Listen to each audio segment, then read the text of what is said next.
Hello, friends, and welcome to Empower You 2 podcast. I'm your host, Natasha Paris, and I'm excited because you are in the building with me.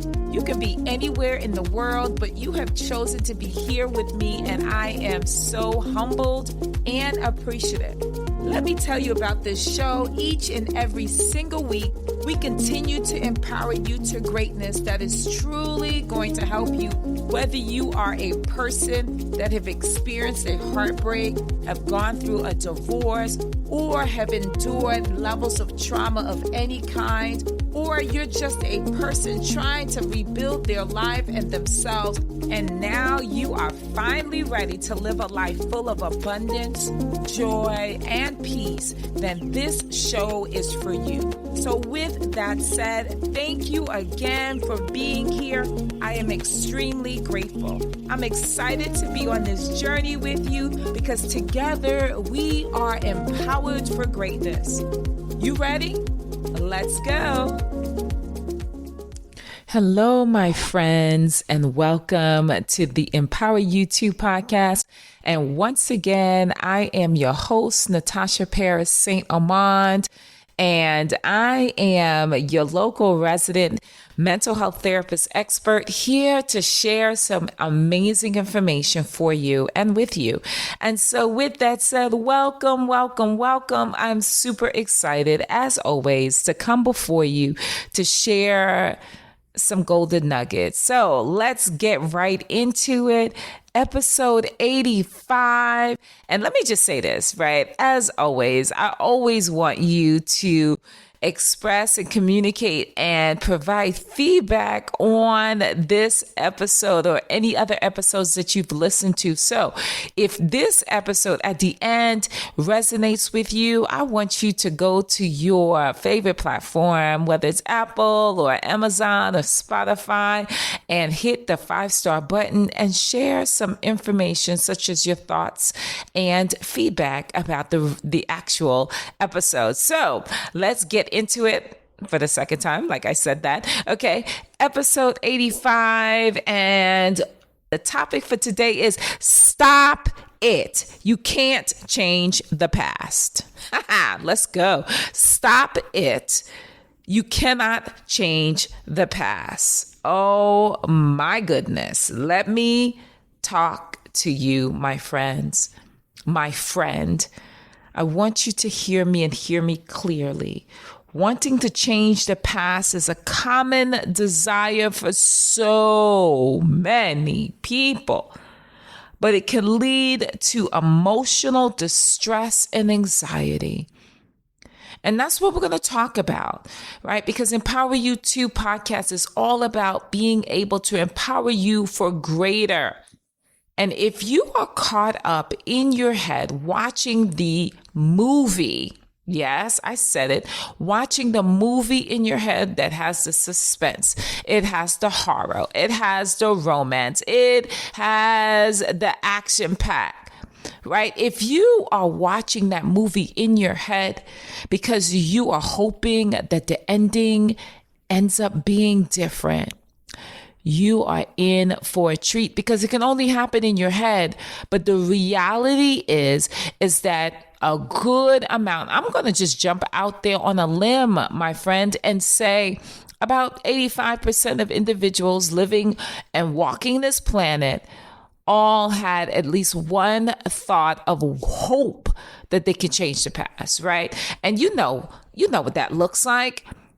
You were in a relationship that was not favorable, or someone said something to you and you did not say anything. So guess what you're doing? In your head, you're talking about all the things you could have done and should have done, and you're playing it out over and over and over again. How many of us have done that? I know I have, right? The things that I wish I could have said. And so you begin to think about it to the point where it can become obsessive. And when I say obsessive, we're talking about really thinking about it over and over with different endings because you just don't like the actual ending of that lifetime story. And that's a true story. And so when we talk about changing the past, I want you to know that it is done. There's nothing you can do to change what happened. You can't change what took place in your childhood. You can't change the trauma you had endured. You cannot go back in time and save that best friend or loved one from death. You can't do it. It is gone. And for those who've experienced levels of trauma, grief, and loss, and they feel levels of betrayal or disappointment, I want you to know that all things, not some things, all things work together for the good of those who love God. It says it in the word that no matter what has happened in your life, whether it's been good or tragic, you have an opportunity to understand and know for sure that that experience did not come to hurt you or kill you. It has come to make you stronger. So with that said, what do I know? What do I know as a licensed clinician is that dwelling on the past can prevent you from having personal growth and hinder your ability to move forward. Because the thing is that, and that's really the trick of the enemy, to get you focused on all of the things that you cannot change. I'm going to say that again. Have you believed that you can change the past, but you cannot? You cannot. And what that does is it actually gets you stuck in a place where there's no way out. You get stuck like you are in quicksand. The more you think about it, the deeper you get. And so I am here to say to you, stop being distracted. Because really worrying about the past or hoping the past was different only causes you to be distracted, and it causes you to be further and further behind when it comes to the thoughts and goals that you have for yourself. And so what also happens is that you cannot grow. My friends, you cannot have personal and professional growth when you are focused on the things that you cannot change. And I've said this to a client. I said, focusing on things that you cannot change is like you trying to push a oak tree that have been standing there for 2,200 years. I was going to say 22 years, 2,200 years, right? And in your mind, you think you can push it. Well, that actual tree has deep, deep roots in the ground. So it's not going anywhere. And so you get really, really pissed off because you couldn't move that tree. And someone else comes around and sees you doing that and getting upset. And they say to you, why are you trying to move something that has been there for so long? Why are you trying to change it? It's not helping you. Let's focus on something that you can change.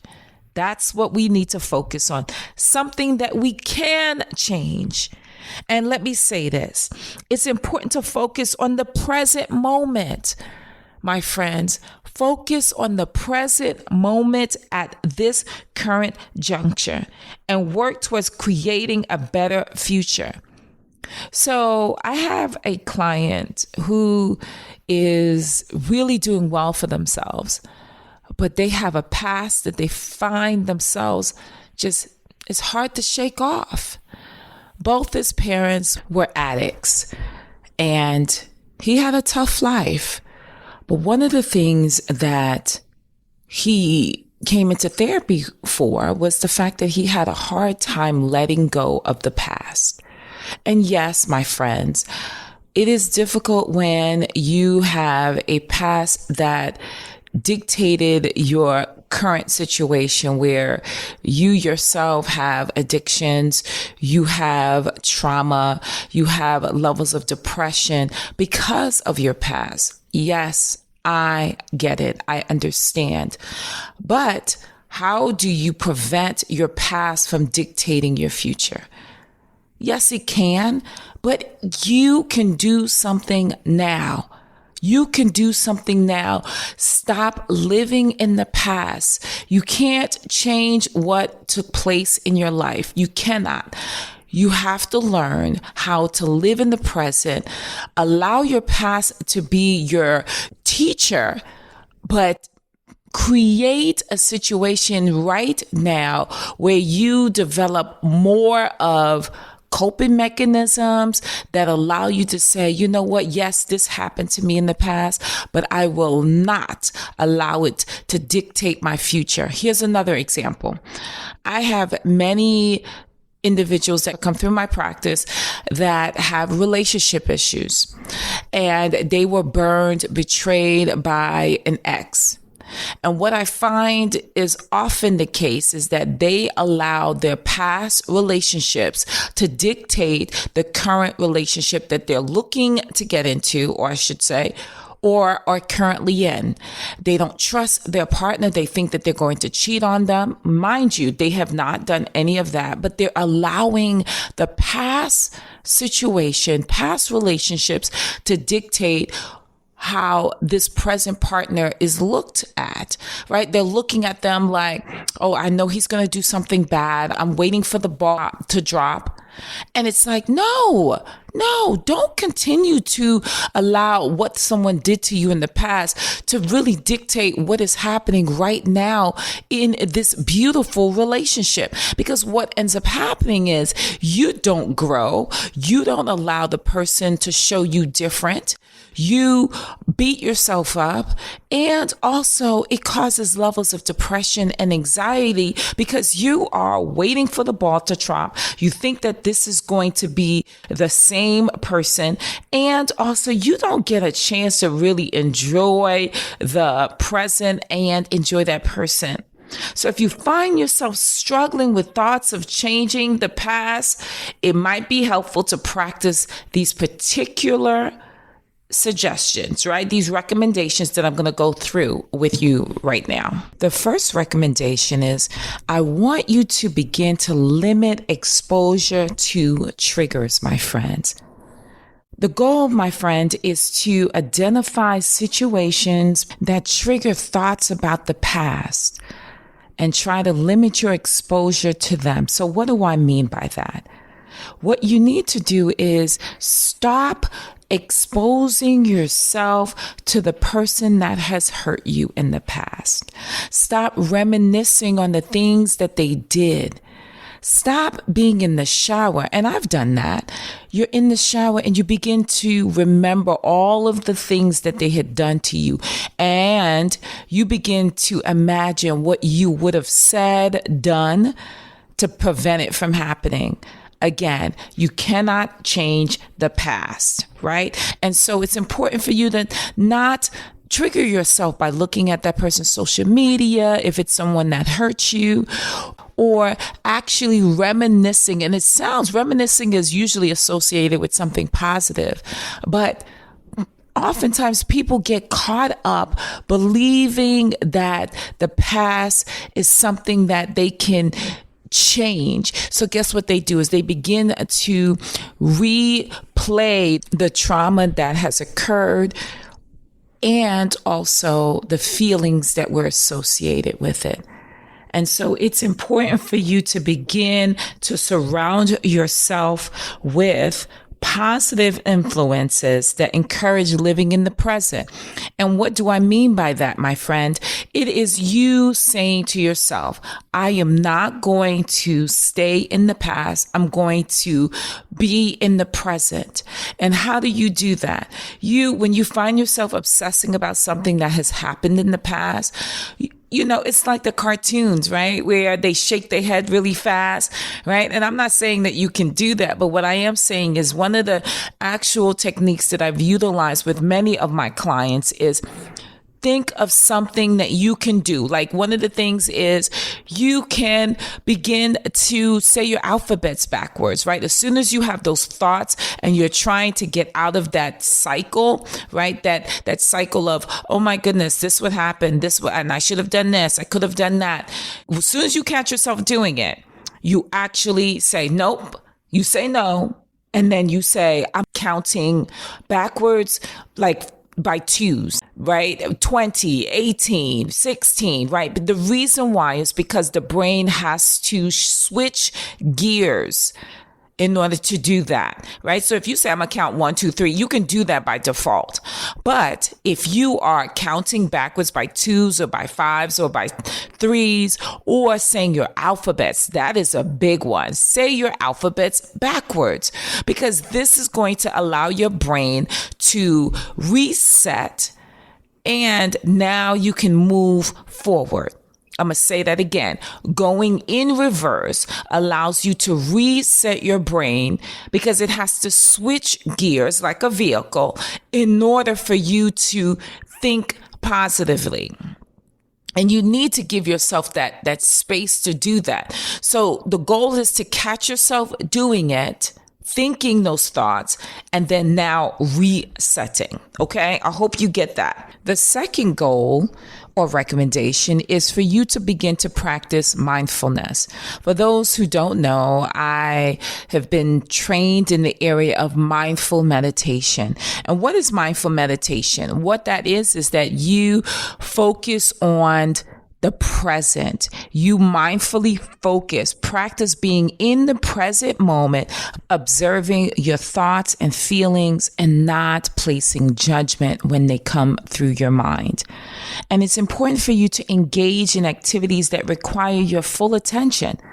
This is why it's called mindful meditation. Paying attention to your thoughts, but also focusing on your breath. In my episodes in the beginning of the week, right? My mindful meditation, affirmation, podcast episodes, right? That is where I teach you how to be present. I teach you how to breathe, and then I affirm what is for you. And so it's important. If you have not listened or downloaded an episode in the area of mindful meditation and the things that I do to help you affirm what is, then you need to start doing that, right? Because it's important for you to practice deep breathing exercises and yoga in order for you to learn how to focus on the present moment. Okay. The third recommendation is I want you to set some goals, my friends. Create short-term and long-term goals that you can work towards in the present. Having a clear direction of your future can help you stay focused on the present moment.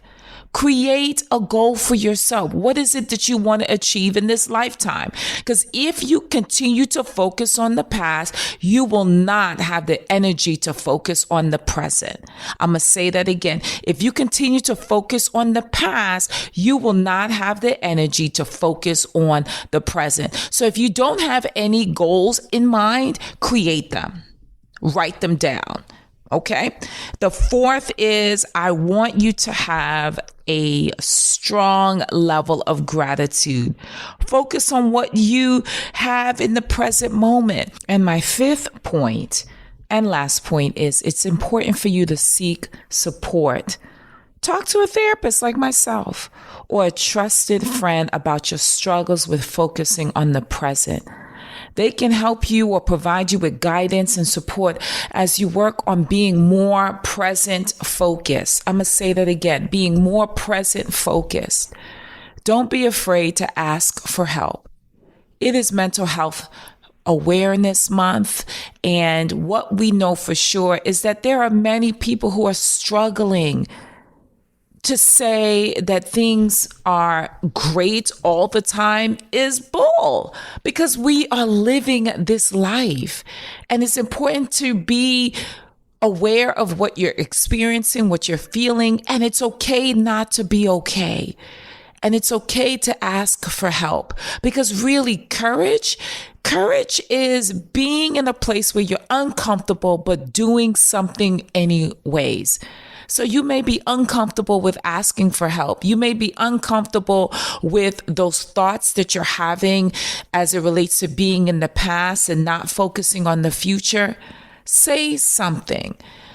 Really say something, because if you don't, you are jeopardizing your current life, you're jeopardizing your future, and you are hurting yourself, not only emotionally, not only mentally, but you're hurting yourself physically, because it really does a doozy on your body, because you are harboring all of those feelings and emotions inside, and the body is going to respond. Such as in places like having an ulcer, or having difficulty falling asleep, or having a migraine every day. And then also it impacts you spiritually, because God loves you so much, my friends. And if you don't know, now you know. And when you don't focus on the present and focus on what God is doing in your life, you give the enemy a footstool. And I'm going to say that again. You give the enemy a footstool to really get you distracted, get you focused on what is not happening. And so I want to encourage you, my friends. I want to encourage you to be in a place where you say, stop. I will not continue to focus on the past, because I cannot change it. It happened. Yes, it was really horrible. Yes, it was toxic. Yes, it really did a doozy on me back then, but it cannot dictate my current future, and it will not continue to do a doozy on me now. I'm going to say that again. It will not continue to do a doozy on me now. And you have to speak to your situation. You have to be direct about it. You have to speak to your mind, my friends. Because if you don't speak to your situation and look it in the face, it will continue to be in the driver's seat of your life. So you need to push it to the side, or push it out the car, throw it out the car, and say, I'm driving. I am in the driver's seat. And I refuse to crash. I refuse to go in circles, because today is a gift. Today is a gift. Or as they often say, the present is a gift. So what is your empowerment assignment, as I often give for every episode, is I want you to start now. Take the recommendations, those 5 recommendations, and begin to utilize it, right? And so let's just do a quick overview. The first recommendation is, I want you to be in a place where you limit the exposure to the triggers. Stop looking at the person's social media. Stop focusing on things that happened. Start looking at the present, and reset your mind by either counting backwards by 2s or by 3s, or saying your alphabets backwards. That is a big one, because you need to reset your mind. The second is, I want you to be in a place where you are doing what? You are being mindful. You are mindful about how you're thinking and what you're doing in the present moment. And you can do this through meditation and deep breathing. And like I said, I have my earlier episodes in the week that really talk about meditation, how to breathe, how to be in a place where you're affirming what is and who you are and whose you are. The third is, I want you to practice gratitude. Focusing on what you have right now, my friends, that you have your health, that you have a career, that you have money, that you live in a house, that you have food on your plate. And if you don't have those things, go get it, because it's an opportunity to get it, because you're present, you're alive, so you can go after it. Set some goals. That's the fourth. I want you to create short-term and long-term goals. When you have something that you're focused on and that you're going after, Believe me, you don't have time to be focused on the past. I'm going to tell you right now, you have no time to be focused on the past. You can focus on what you have to do in order to get to your future goals. And the last is, I want you to seek support. And I say that proudly. I am a licensed clinician. I have been doing this work for over 24 years, and I've met so many people around the world, thousands and thousands of people. And what I know for sure is that those who seek support are the most courageous individuals on the planet. They say, even though I'm uncomfortable, even though I don't want to talk about what has happened to me, even though it appears like I'm weak by asking for help, they do it anyways, and they find themselves being better individuals, not for themselves only, but for their children, for their spouses, for their friends, for their parents. Because when you are better and your cup is full, you can actually give to others. I'm going to say that again. When your cup is full, you can pour into other people's cups because you are full and you are loving you today. Not who you were yesterday, but who you are today. So my friend, I want you to remember it's important to be patient with yourself as you work towards shifting your focus on the present. It may take time and practice, but let me tell you, with dedication, you can learn to live more in the moment. You can learn to live more in the moment. And that right there is the key to a successful life. Because all of what I'm sharing with you is all that I do for my own life. Yes, I'm a clinician. Yes, I bleed optimism, but there are times that life will get you. It will catch you off guard, and you'll find yourself thinking about all the things that you could have, should have, and would have done. But I do what I tell you to do. The recommendations that I gave you, I do it for myself as well. So with that said, it is always a pleasure to speak to you. It's always a pleasure to be a light in the midst of darkness for you. And so as I always end my episodes, I want you to be what? Empowered for greatness, because without greatness, there's no you. And without you, there's no greatness. Bye.